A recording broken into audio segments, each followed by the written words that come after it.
ونبينا ورسولنا وإمامنا وهادينا ومرشدنا محمدا صلى الله عليه وعلى آله وأصحابه وسلم تسليما كثيرا كثيرا. أما بعد، فأعوذ بالله من الشيطان الرجيم. بسم الله الرحمن الرحيم. إنما يخشى الله من عباده العلماء. صدق الله العظيم. عزیزان گرامی قدر، بزرگوں اور دینی بھائیوں،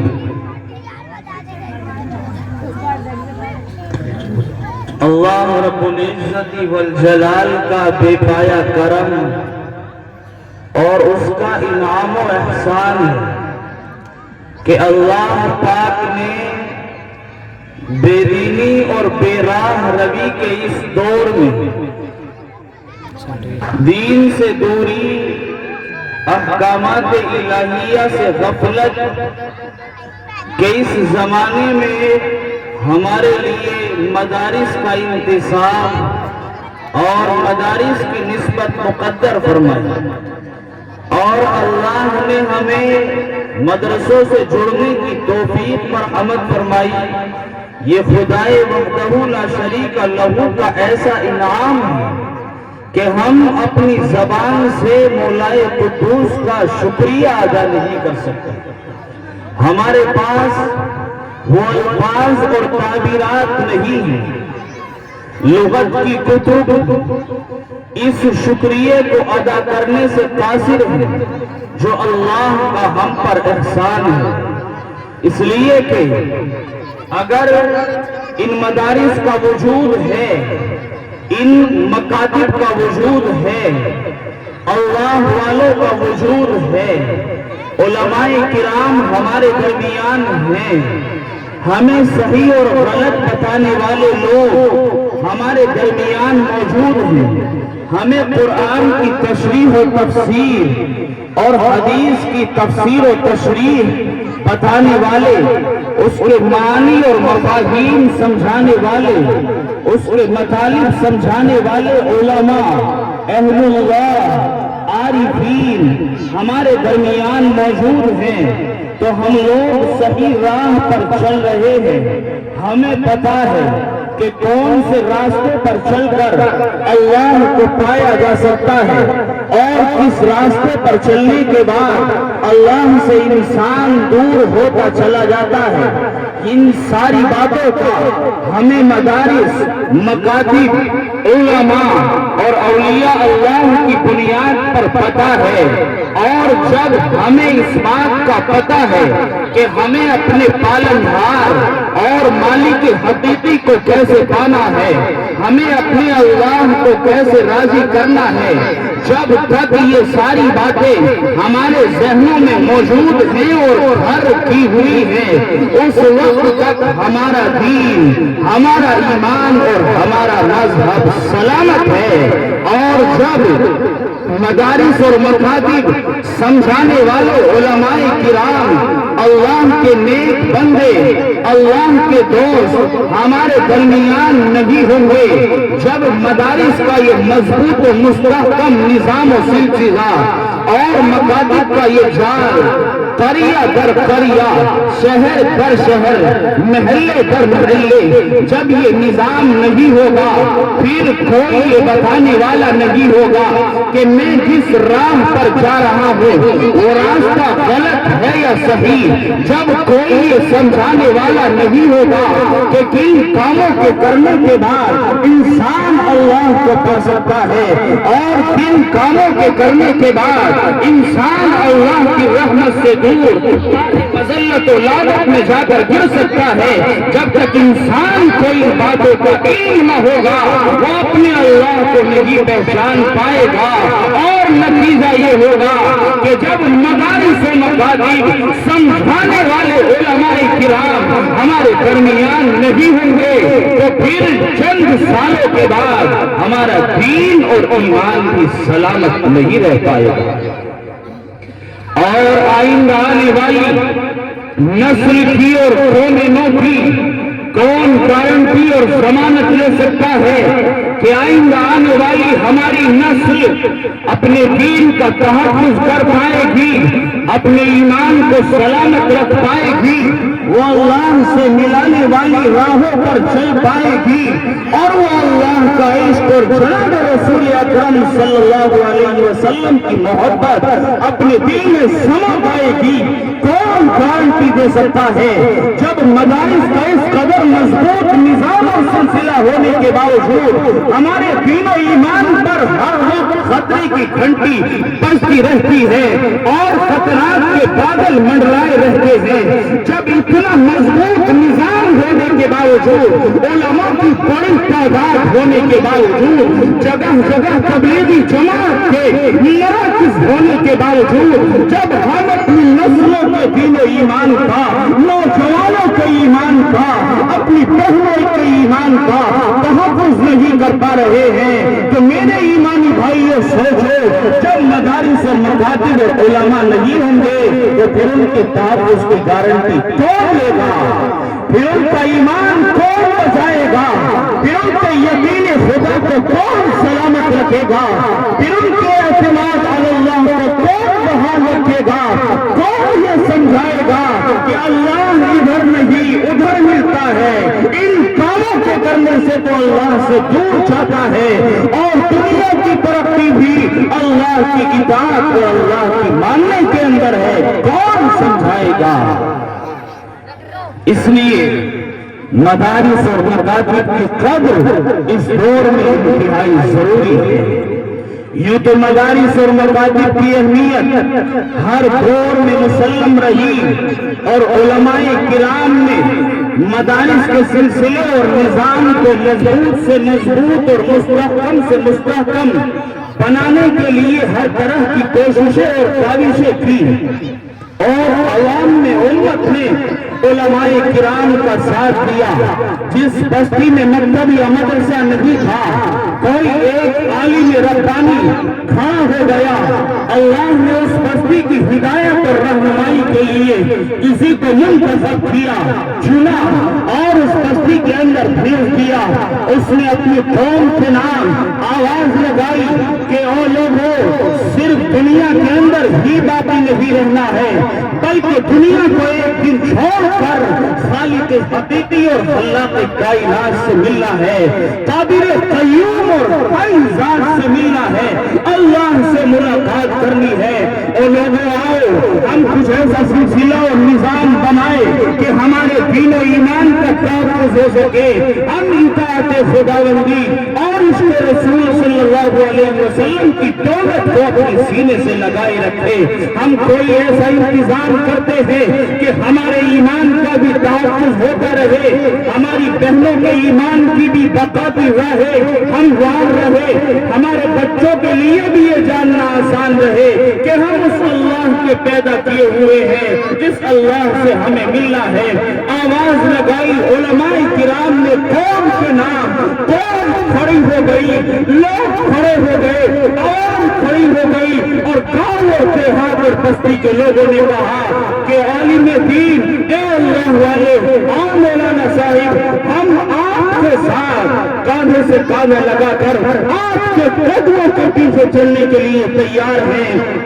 جب آپ کو ہمارے دین و ایمان کی اس قدر فکر ہے، ہم آپ کے غلام ہیں، آپ ہمیں جس طرح چاہے استعمال کرے، آپ کو ضرورت ہو ایمان کی، ہم مال کے اعتبار سے تیار ہیں، آپ خدمت کے لیے پکارے، ہماری جان حاضر ہے، ہماری جان اور ہمارا مال مدارس اور مکاتب کے لیے حاضر ہے، اور اس بستی کے اندر مدرسے کا سلسلہ قائم ہو گیا۔ پھر انہوں نے سمجھانا شروع کیا، لوگ مدرسے میں آئے، مکتب میں اپنے بچوں کو بھیجا، انہیں پتا چلا کہ اللہ کے بارے میں ایک ایمان والے کا کیا عقیدہ ہونا چاہیے اور رسول کریم صلی اللہ علیہ وسلم کے بارے میں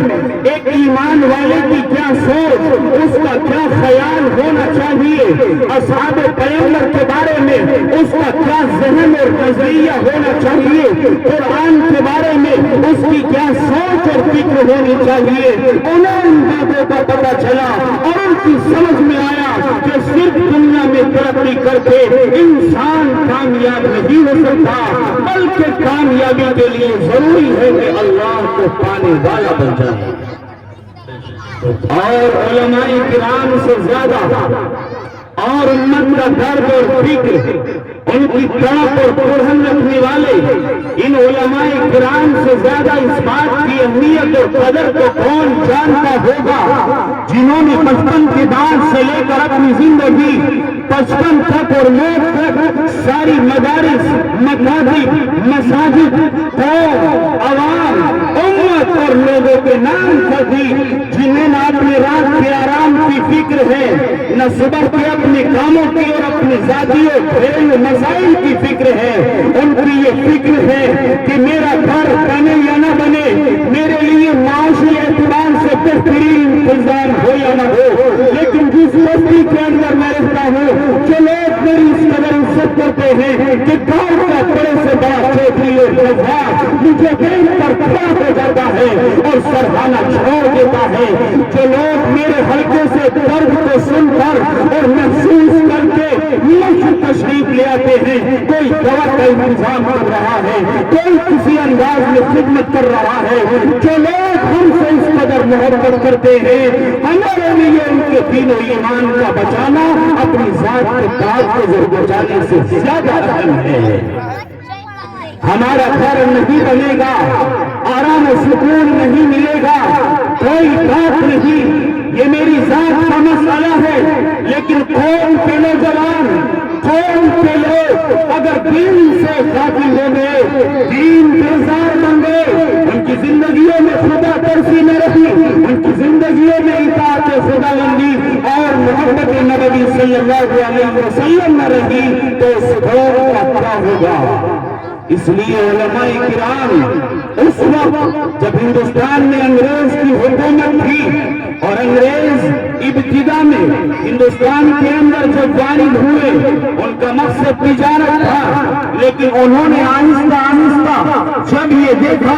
کہ ان لوگوں میں آپس کی خانہ جنگیاں ہیں، آپس کی لڑائیاں ہندوستانیوں کے اندر ہیں، انہوں نے اس موقع کا ناجائز فائدہ اٹھایا اور انہوں نے اپنی سیاسی طاقت بڑھانی شروع کر دی۔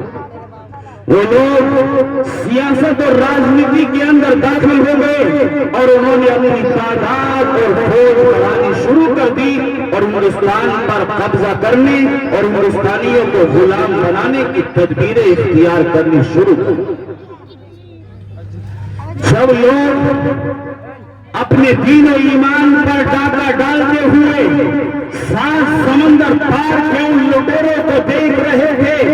اور جب ان لوگوں کے لیے یہ مسئلہ بن رہا تھا کہ اس وقت میں کیسے اپنے ملک کی حفاظت کی جائے اور کیسے اپنے دین و ایمان کا تحفظ کیا جائے، جب کہیں سے کوئی امید کی کرن اور شمع امید نظر نہیں آئی، علماء دیوبند اللہ ان کی قبروں کو نور سے منور فرمائے، اللہ انہیں خریق رحمت فرمائے اور ساری امت کی طرف سے انہیں جزائے خیر نصیب فرمائے۔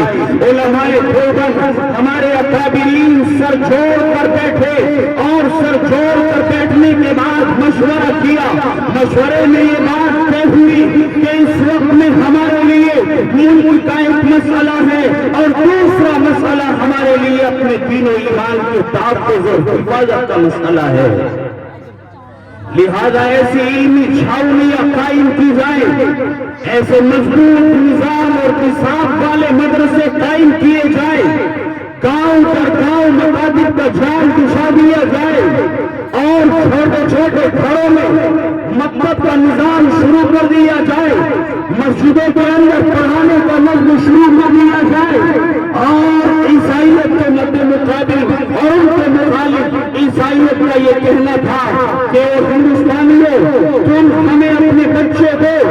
ہم تمہارے بچوں کو اعلیٰ تعلیم دلائیں گے اور تمہارے لیے پیسے کا کوئی مسئلہ نہیں، ہم مفت میں انہیں تعلیم دیں گے اور سرکاری نوکری بھی دیں گے۔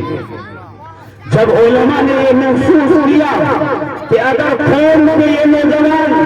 عیسائی مشینری اور عیسائی اسکولوں کے حوالے ہو گئے تو یہ لوگ ایک اچھی نوکری تو پا لیں گے، سرکاری نوکر تو بن جائیں گے، لیکن ان کا دین، ان کا ایمان سے چھوٹا چلا جائے گا اور ان کے دل سے اللہ کا یقین اور اللہ پر جو اعتماد ہے یہ ختم ہوتا چلا جائے گا۔ دین اسلام کی کھجیاں اڑتی چلی جائیں گی، لوگ دور تک ہوتے چلے جائیں گے، اسلام سے بیزار اور متنفر ہوں گے اور اپنا دین و ایمان چھوڑ دیں گے۔ جب علماء نے یہ محسوس کیا، انہوں نے قوم کے نام آواز لگائی اور نعرہ لگایا کہ او لوگوں، تم ہمیں اپنے بچوں دو، ہم تمہارے بچوں کے لیے کھانے کا بھی انتظام کریں گے، ان کی تربیت کا بھی انتظام کریں گے، ان کے لیے ہر اعتبار سے سہولتیں دیں گے، تم اپنے بچوں کو ہمارے حوالے کرو۔ علماء نے وہ جال بچھایا، چنانچہ دیوبند کے اندر اس کی بنیاد ڈال دی گئی اور پھر کبھی امروہہ، کبھی شاہی مراد آباد، کبھی منبع العلوم کھلاؤ تھی۔ یہ حضرت نانوتوی رحمت اللہ علیہ کے زمانے کے مدارس اور ان کے ہاتھوں ان مدارس کی بنیاد رکھی گئی۔ پھر 6 مہینے کے بعد مظاہر العلوم کی بنیاد ڈال دی گئی اور پھر میرٹھ کے اندر بھی مدرسہ قائم کیا گیا۔ دور دور شہر میں قوم کے نام کی آواز لگائی گئی کہ قوم کے باحیثیت لوگ جنہیں اللہ نے گنجائش اور وسعت دی ہے وہ اپنا پیسہ علماء کرام کے حوالے کرے اور وہ قوم کے لیے مدارس قائم کریں گے اور ان کے بچوں کو دین و ایمان کا تحفظ کریں گے۔ لہذا مدارس کا سلسلہ شروع ہو گیا اور مدارس کا یہ نظام شروع ہو گیا اور الحمدللہ آج اسی کی برکات ہے، آج اسی کے نیک نتائج ہیں کہ ہمارے چہروں پر داڑھیاں ہیں، ہمارے سروں پر اللہ کے نبی صلی اللہ علیہ وسلم کی ٹوپیاں ہیں، کبھی ہم دستار بھی لگا لیتے ہیں اور مدارس والے رات دن ایک کر کے مدارس میں قوم کے بچوں کو پڑھا رہے ہیں۔ آج اگر تبلیغی جماعت ساری دنیا کے اندر اپنی نظام کو لے کر چل رہی ہے اور حضرت مولانا الیاس صاحب رحمۃ اللہ علیہ کی یہ کوشش بار آئے ہو رہی ہے اور صدر تنال کر رہی ہے، اگر آج یہ سارا مشن اور دنیا میں یہ تبلیغی نظام پھیلا ہوا ہے تو یہ ان مدارس کی دین اور ان مدارس کی برکت ہے۔ یہ فیض الیاسی، یہ مظاہر العلوم کا فیض تھا اور دیوبند کا فیض تھا جو حضرت شیخ اللہ علیہ الرحمہ کے واسطے سے حضرت مولانا الیاس صاحب رحمۃ اللہ علیہ پر آیا تھا۔ جب حضرت مولانا الیاس صاحب رحمۃ اللہ علیہ ان کے سینے کے اندر جو قرآن اور فکر تھی، دنیا کا کون ایسا ایمان والا ہوگا جو حضرت مولانا الیاس صاحب رحمۃ اللہ علیہ کو نہ جانتا ہو۔ ان کی جو دینی قرآن اور فکر تھی وہ فکر بھی ملی تھی حضرت تھانوی علیہ الرحمہ کے دربار سے۔ حضرت تھانوی علیہ الرحمہ نے انہیں میوات میں کام کرنے کے لیے بھیجا تھا۔ تبلیغی جماعت ہو یا اسلامی تنظیمیں ہو، خانقاہیں ہو، مکاتب ہو، مدارس ہو، مساجد ہو، یہ سب ہمارے علماء کرام کی قربانیوں کی دین اور ان کی مرہون منت ہے۔ آج ہم لوگوں کو نماز پڑھانے کے لیے علماء میسر ہیں، آج نماز جنازہ پڑھانے کے لیے امام میسر ہیں، غسل کا صحیح طریقہ میت کو دینے کے لیے بتانے والے علماء کرام اگر موجود ہیں تو یہ ان مدارس کی برکت ہے اور ان مدارس کا ثمرہ اور نتیجہ ہے۔ لہذا میرے پیارے، ان مدارس اور مکاتب کی قدر کرو، ان علماء کی قدر کرو۔ اگر ہم لوگوں نے مدارس اور مکاتب کی قدر نہ کی، علماء کی قدر نہ کی، تو پھر ہمارے یہاں کا حال بھی وہی ہوگا کہ راجستھان اور ہریانہ کا حال ہے کہ وہاں کے لوگ، بہت سے علاقوں کے لوگ نام کے اعتبار سے مسلمان ہیں لیکن انہیں نماز پڑھنے کا صحیح طریقہ بھی معلوم نہیں ہے، اور وہ لوگ تبلیغ جماعت کی کارگزاریاں سنیے، اللہ کے ان نیک بندوں کی قربانیاں، ان کی جزادشیاں اور ان کی ترتیبیں سنیے، یہ تمہیں بتائیں گے کہ جب یہ کام کرنے کے لیے کسی گاؤں یا بستی کے اندر جاتے ہیں تو وہاں کیسے کیسے لوگوں سے ملاقات اور سابقہ ہوتا ہے۔ 40 سال کی زندگی گزر گئی، 50 سال کی زندگی گزر گئی، لیکن کلمہ طیبہ لا الہ الا اللہ محمد رسول اللہ بھی انہیں صحیح طریقے سے معلوم نہیں ہے۔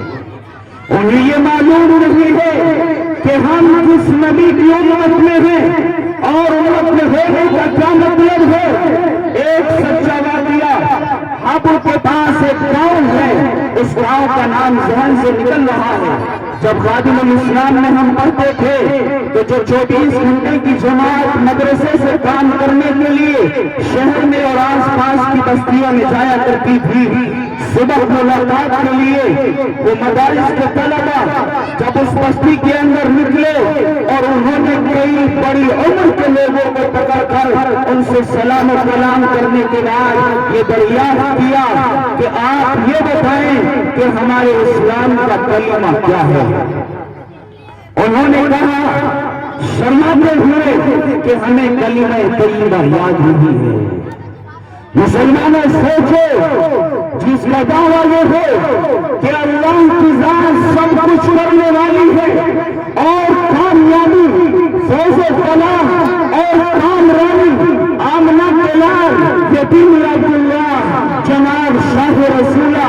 سید الثقلین تاجدار عرب والعجم احمد مصطفیٰ محمد مصطفیٰ صلی اللہ علیہ وسلم کے طریقے میں ہے، جس کا یہ ایمان و یقین ہو اسے کلمہ طیبہ بھی یاد نہیں ہے، اس کا کیا حشر ہونا ہے اور اس کے ساتھ قیامت میں کیا معاملہ ہوگا۔ پھر انہوں نے دوسرا سوال کیا، یہ بتاؤ کہ ہم کس نبی کی امت میں ہیں۔ انہوں نے بہت دیر کے بعد، سوچ وچار کے بعد، غور و فکر کے بعد یہ کہا، اس وقت مایاوتی کی حکومت تھی،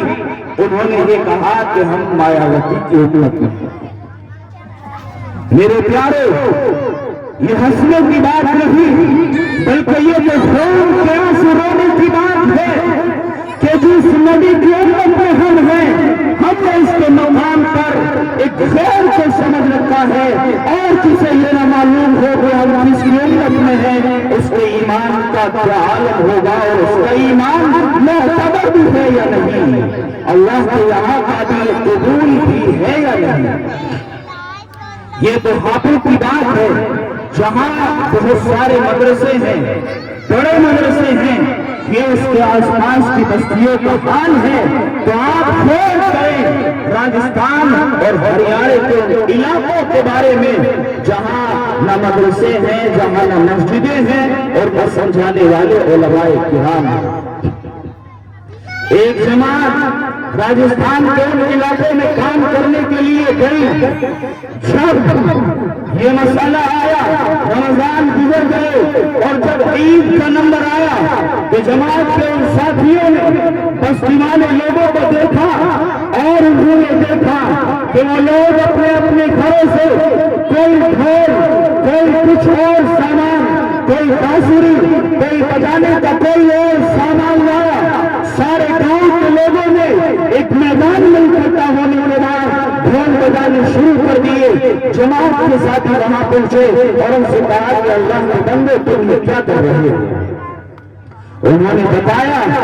کہ ہم اس انداز سے عید منا رہے ہیں اور ہم ہر سال اسی انداز سے عید مناتے ہیں۔ نہ ہمارے یہاں عید کی نماز ہوتی ہے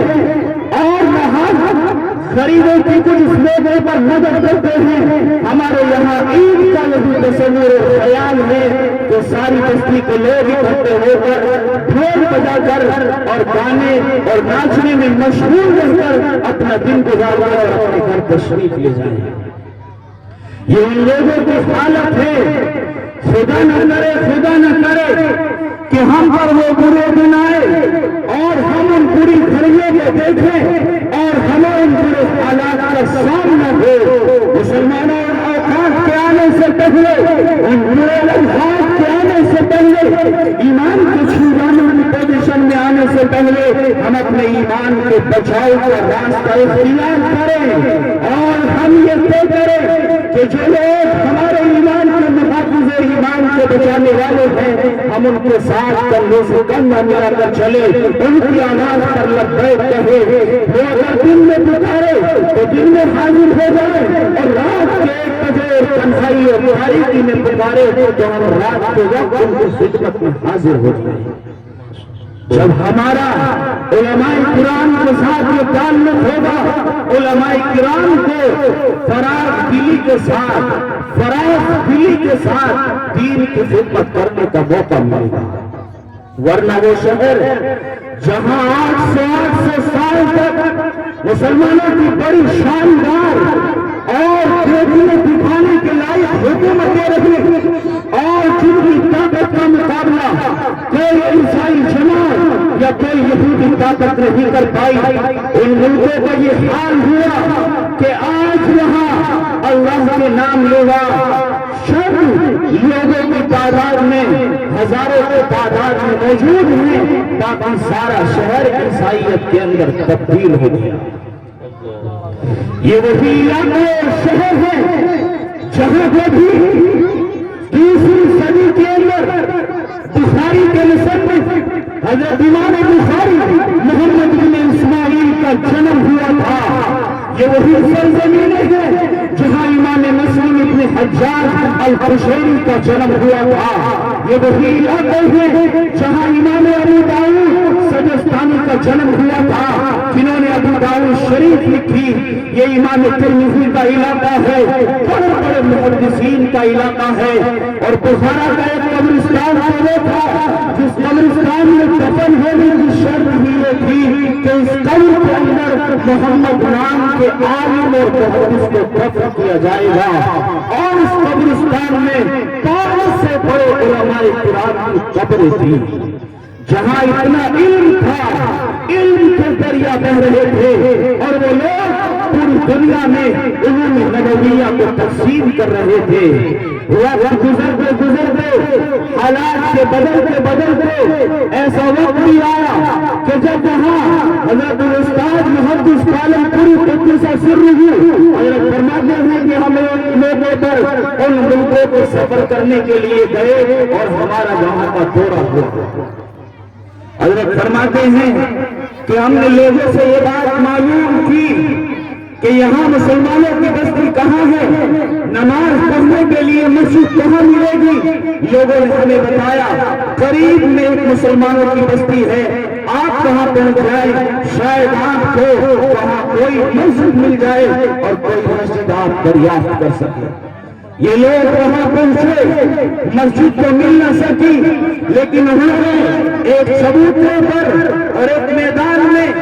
اذان پڑھ کر اور وضو کرنے کے بعد نماز ادا کی. تو یہ لوگ نماز ادا کر رہے تھے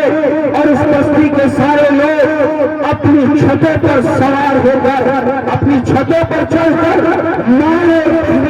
بچے میدان میں آ کر اور بوڑھ میدان میں آ کر ان کو حیرت اور تعجب کے ساتھ دیکھ رہے تھے اور ان کی آنکھوں میں آنسو تھے. نماز سے فراغت کے بعد ان لوگوں نے بستی والے سے معلوم کیا کہ تم نماز پڑھتے ہوئے ہمیں اس قدر حیرانی سے کیوں دیکھ رہے ہو اور اس قدر تعجب کی نگاہ سے ہمیں کیوں دیکھ رہے ہو اور تمہاری آنکھوں میں یہ آنسو کیسے تھے.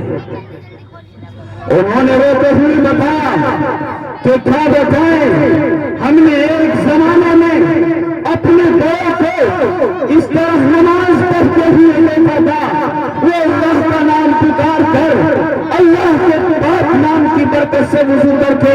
اللہ کے سامنے سجدے کے اندر پہنچایا کرتے تھے، دل گھلایا کرتے تھے اور روتے تھے، اللہ سے مدد مانگتے تھے. اور ایک مدت تک یہ سلسلہ چلتا رہا، پھر یہ نظام ختم ہو گیا اور آج ایک مدت کے بعد ہم نے نماز ہمیں اپنے آباء و اجداد اور بڑوں کی یاد آ گئی اور آپ کو یہاں سے آ گئی۔ میرے پیارے یہ ان شہروں کا حال ہے جہاں 800 سال تک اسلامی حکومت رہی، جہاں بڑی بڑی حدیث کی کتابیں لکھنے والے مصنفین اور محدثین کا وجود ہوا، اور اس کی بنیادی وجہ اور بہت بڑی وجہ یہ تھی کہ عیسائی جب انگلش میں جو آج کا اسپین ہے اور آج کی دنیا میں جسے اسپین کہا جاتا ہے، جب عیسائی اسپین کے اندر داخل ہوئے تو انہوں نے کوشش کی کہ کسی بھی طریقے سے علماء قرآن اور عوام کے درمیان جدائی اور دوری پیدا کر دی جائے، عوام اور علماء کا تعلق اور رابطہ ختم کر دیا جائے۔ جب علماء اور عوام کا تعلق ختم ہو جائے گا تو انہیں صحیح اور غلط بتانے والا، اچھی اور بری بات بتانے والا کوئی موجود نہ ہوگا، پھر ہم انہیں جہاں چاہیں گے لے جائیں گے اور جیسی باتیں ہم انہیں ماننے پر مجبور کریں گے یہ باتیں تو ماننے پر مجبور ہو جائیں گے۔ اس لیے میری آپ حضرات سے درخواست ہے کہ آپ حضرات تمام مدرسوں کا اللہ نے آپ کو جیسا موقع، جیسی سہولت اور جیسی گنجائش دی، آپ مدارس کا تعاون کیا کریں اور اپنے اس مکتب کا خاص خیال